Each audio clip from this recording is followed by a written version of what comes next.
ونادى نوح ربه فقال رب إن ابني من أهلي وإن وعدك الحق وأنت أحكم الحاكمين. ونادا اور پکارا نوح حضرت نوح علیہ السلام نے. جب یہ عذاب آ رہا تھا تو اللہ کے عذاب کے وقت اللہ کے بندے لرز ترس رہے ہوتے. اس وقت تو نہیں کہا، لیکن جب یہ معاملہ ہو گیا تو کہا. وَنَادَى نُوحٌ، حضرت نوح علیہ السلام نے عرض کی، ندا لگائی، ربہ، اپنے رب سے.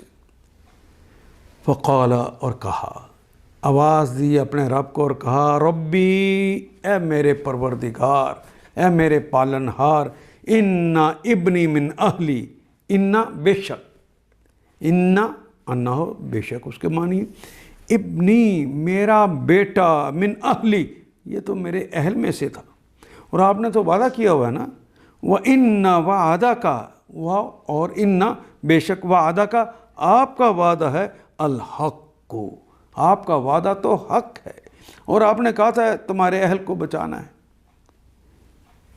وَأَنْتَ أَحْكُمُ الْحَاكِمِينَ، وہ کے معنی اور انت اور آپ ہیں، احکم سب سے بڑے فیصلہ کرنے والے، حاکمین حکم کرنے والوں میں سے، حاکموں میں سے سب سے بڑے حاکم تو آپ ہیں، اور آپ کا وعدہ حق ہے. یعنی آپ کا وعدہ تو حق ہے. یہ نہیں کہا تو میرے بیٹے کو کیوں نہیں بچایا، یہ نہیں کہا.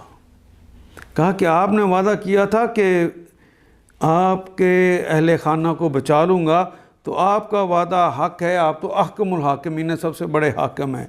تو جواب میں اللہ نے ارشاد فرمایا، ان آیات کو ایک دفعہ پھر تلاوت خود کیجیے، عربی و مبین پڑھتے ہوئے دیکھیے، کیا بات پوری اندر اتر رہی ہے؟